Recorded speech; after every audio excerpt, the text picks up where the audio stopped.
Le 19h, mesdames et messieurs, bonsoir et bienvenue. L'UAC, reprise du transport universitaire. Après la pause, le Centre des œuvres universitaires et sociales COULS a lancé le service du transport au grand bonheur des étudiants. Les détails dans ce journal. La communauté internationale célèbre ce jour la journée mondiale de la lutte contre le cancer. À ce propos, vous suivrez quelques généralités sur la maladie et les facteurs qui prédisposent au cancer avec un spécialiste des maladies du sang. Représentant au centre gabonais des élections, l'opposition dans l'impasse. C'est toujours l'impasse du côté de l'opposition. Elle n'est pas parvenue à un consensus pour composer deux listes de ses membres qui doivent participer à l'élection du nouveau bureau du centre.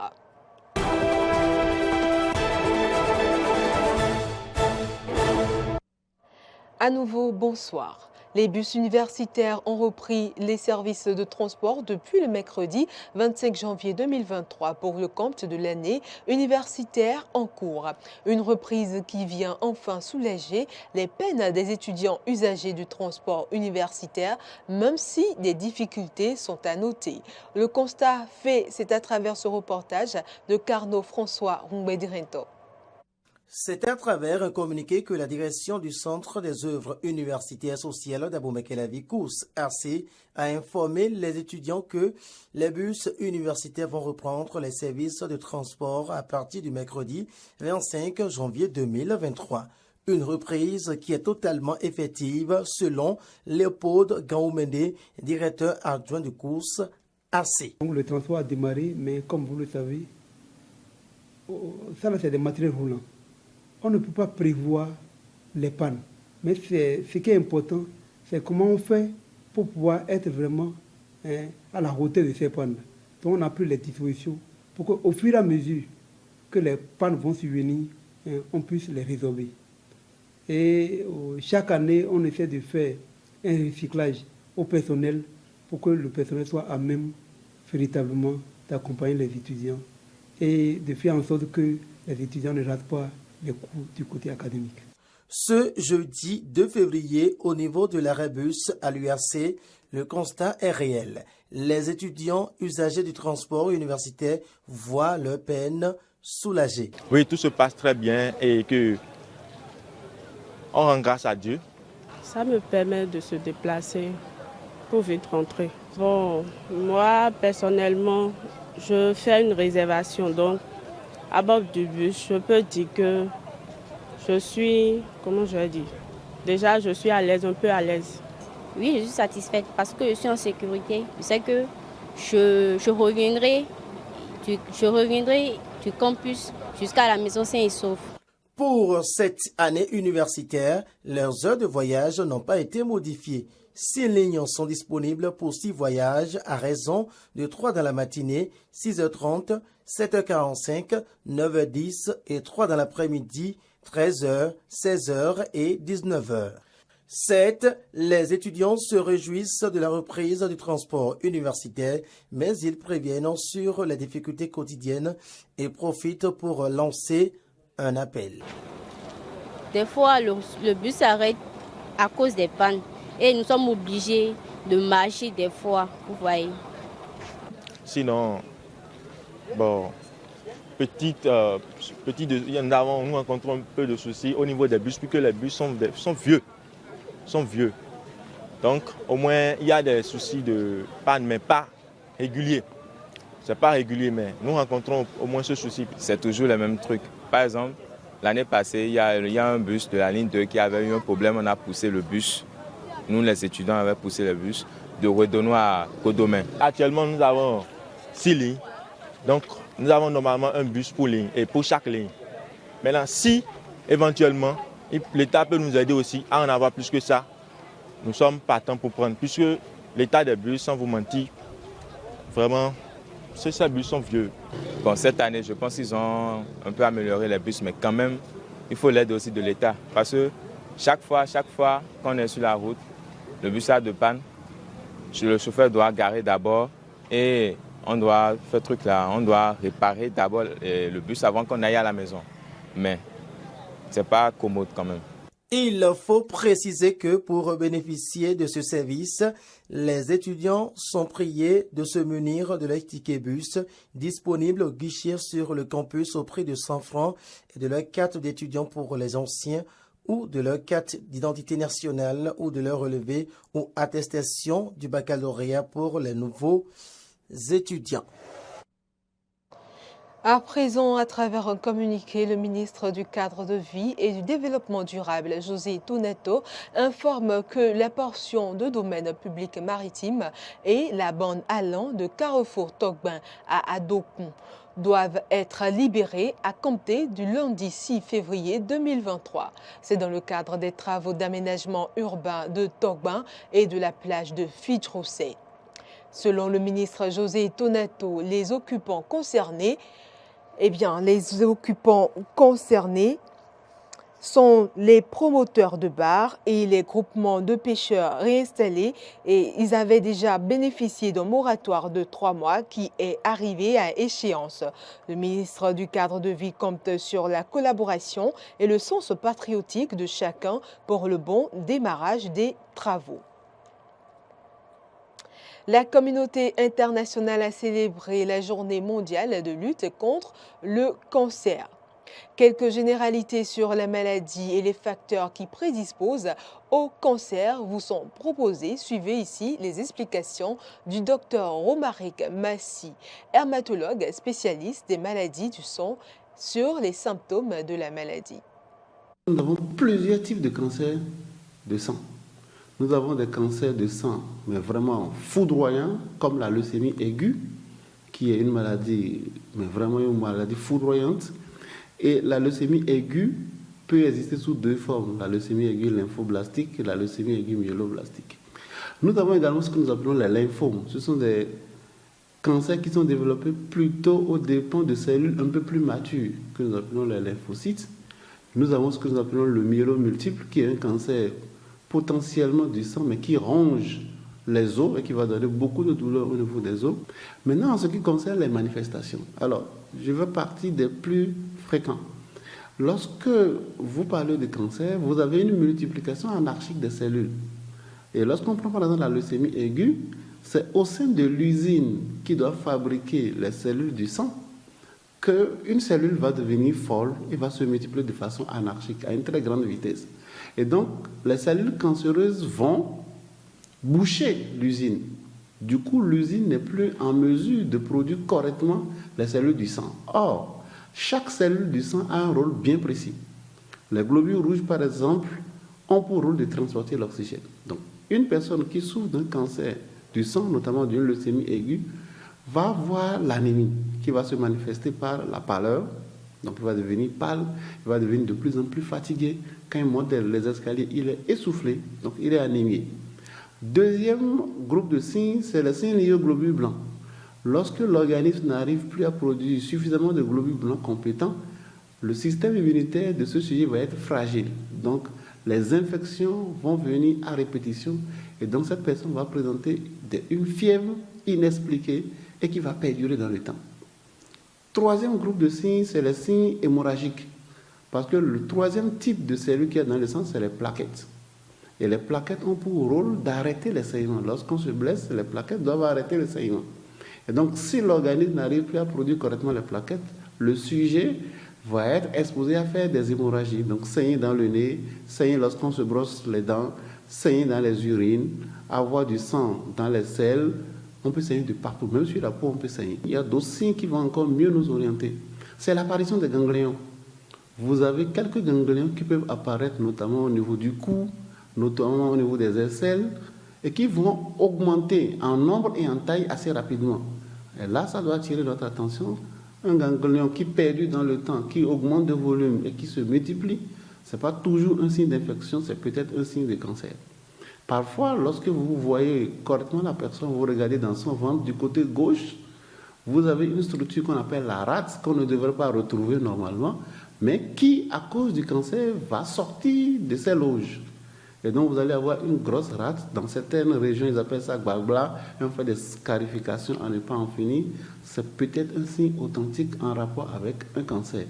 Et puis plus généralement, la personne est vraiment fatiguée, c'est ce qu'on appelle une altération de l'état général. Voilà un monsieur, voilà un enfant, voilà une dame qui était très bien il y a quelques semaines et qui subitement devient très fatigué, ne peut plus rien faire.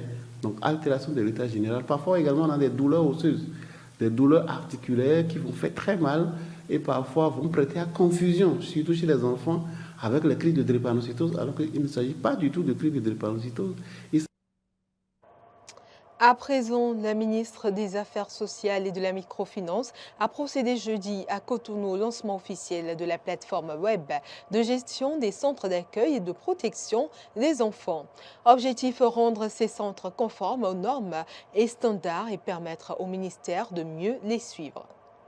Améliorer les conditions de vie des enfants en situation difficile accueillis dans les différents types de centres d'accueil et de protection des enfants KPE en République du Bénin, tel est le but de la plateforme ainsi lancée. Réalisée avec le soutien technique et financier de l'UNICEF, cette plateforme est une innovation technologique et sociale qui présente de nombreux avantages. Cette plateforme numérique est une innovation technologique qui apporte un changement dans le modèle de gestion des KPE, en permettant de réduire les délais entre les demandes d'ouverture adressées à l'administration et la réponse, puis de gérer la complexité dans le traitement manuel des dossiers. Une innovation sociale aussi, parce qu'elle apporte des réponses nouvelles à des besoins jusqu'à présent mal satisfaits, en offrant un accès libre et continu 24 heures sur 24 au grand public. Un moyen aussi efficace pour assainir le milieu de protection des enfants qui nous concerne tous et toutes dans les institutions, à travers un suivi plus rapproché des CPS et de la DFEA en passant par les directions départementales. Et enfin, un moyen de préservation des documents pour une longue durée sur des supports numériques dupliqués à plusieurs endroits. La mise en place de cette plateforme de gestion des KPE, résultat d'un long processus, vise à corriger le constat selon lequel les promoteurs des KPE n'arrivaient pas à assurer à chaque enfant un environnement toujours protecteur requis, ni l'assurance d'une réintégration sociale.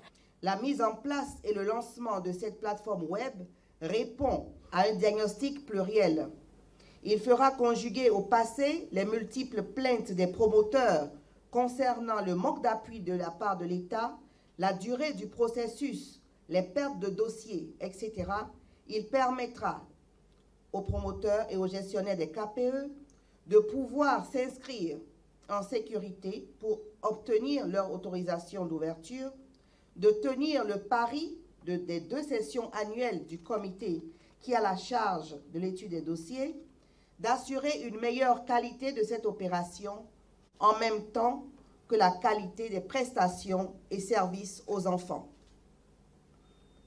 La plateforme permettra à l'État de connaître la situation des structures afin de mieux organiser ses interventions auprès d'elles, de mettre à jour la liste des structures reconnues que tout le monde pourra consulter et de favoriser la fermeture définitive de tous les centres qui trichent et qui mettent en danger la vie de nombreux enfants par une pratique illégale et illicite de la protection de remplacement au Bénin. La ministre a promis de combattre avec la dernière rigueur tous les centres qui jouent avec les normes et les standards, mettant ainsi en danger la vie et l'avenir des enfants. Le bilan de la mise en œuvre du PAG dans les secteurs de l'eau, des mines et des hydrocarbures était au cœur d'un atelier de la matinée de ce jeudi à Cotonou. Le lancement du dit atelier présidé par le ministre de l'eau et des mines a été couplé avec le lancement du budget exercice 2023 du ministère. Clémence Tonoucoin, toujours pour le compte rendu. Faire le bilan du chemin parcouru et identifier les éventuels goulots d'étranglement afin de procéder aux ajustements nécessaires à l'atteinte des objectifs assignés au ministère de l'eau et des mines d'ici septembre 2025, tel est le but de cet atelier. Pour réussir l'exercice, le ministre Samousseïdou Adambi a jugé opportun de rappeler les missions assignées à son ministère dans le programme d'action du gouvernement. Le gouvernement a prévu dans le secteur dès 2016 d'assurer l'accès à l'eau potable pour tous. Cette noble ambition, qui cadre parfaitement avec les objectifs de développement durable en son numéro 6 des Nations Unies consacré à l'accès à l'eau potable, à l'assainissement et à la gestion durable des ressources en eau, s'est concrétisée au cours du quinquennat 2016-2021 par la mise en œuvre d'importantes réformes et l'exécution de plusieurs projets, aussi bien dans la gestion intégrée des ressources en eau que dans la mobilisation et la distribution de l'eau potable en milieu rural et urbain. Dans le secteur des mines et des hydrocarbures, secteur aux énormes potentialités, des projets ambitieux ont été programmés dans le cadre du PAG en vue de mieux connaître les ressources du sous-sol et de les valoriser. Le ministre a également dévoilé les grandes lignes des actions entamées ou déjà réalisées dans le cadre de la mise en œuvre du PAG avant de mettre en exergue la nécessité de poursuivre la mise en œuvre de ce programme. Il s'agit, entre autres, dans le domaine de l'eau, l'achèvement des études techniques relatives aux travaux de réalisation des piézomètres, la réhabilitation du réseau du bassin de l'OME et du réseau piézomètre du bassin sédimentaire côtier, l'aménagement de 145 hectares de périmètre irrigué en aval des 10 barrages, l'achèvement et la réfection des travaux de construction de 3 abreuvoirs et de matérialisation du couloir de transhumance. Dans le domaine des mines et des hydrocarbures, la poursuite des procédures pour la réalisation des travaux de construction des dépôts de stockage des substances explosives à usage civil, la poursuite et la reconnaissance des gisements de pierres ornementales, la restauration et la réhabilitation de 2 sites de carrières d'exploitation de substances minérales, la dotation de matériel roulant et équipements en vue d'un meilleur suivi des activités minières et pétrolières, la mise en évidence de nouveaux indices d'or et de lithium sur toute l'étendue du territoire national. Le devoir de continuer avec abnégation la mise en œuvre du PAG est donc un impératif pour tous au regard du chemin déjà parcouru. Le budget du ministère de l'Eau et des Mines, exercice 2023, lancé à l'occasion de cet atelier bilan, s'élève à 85 milliards 179 millions 817 000 francs CFA. Nous poursuivons ce journal, mais cette fois-ci hors de nos frontières. Au Gabon, c'est toujours l'impasse du côté de l'opposition. Elle n'est pas parvenue à un consensus pour composer 2 listes de ses membres qui doivent participer à l'élection du nouveau bureau du Centre gabonais des élections. La commission chargée d'organiser les élections au Gabon le 27 janvier 2023. L'opposition avait déposé 15 listes au lieu de 2. Mardi dernier, le ministre de l'Intérieur a accordé un délai supplémentaire de 3 jours à l'opposition pour trouver un consensus. Mais rien à faire, c'est l'échec. En 2018, rappelons, l'opposition n'était pas parvenue non plus à un consensus. Le ministre de l'Intérieur avait choisi des noms sur les différentes listes pour composer le collège afin d'élire le bureau sortant du Centre gabonais des élections. Une communication du ministre de l'Intérieur est attendue ce samedi 4 février. Aux États-Unis, bien évidemment, les États-Unis ont annoncé ce vendredi une nouvelle aide militaire à l'Ukraine de plus de 2 milliards de dollars, incluant de bombes tirées depuis le sol. La France et l'Italie vont, de leur côté, livrer au printemps un système de défense antimissile Mamba.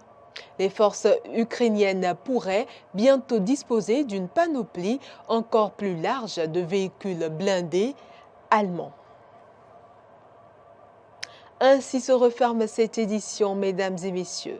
L'information continue sur nos différentes plateformes, YouTube, Facebook et Twitter, et sur notre site internet www.bena-eden.tv.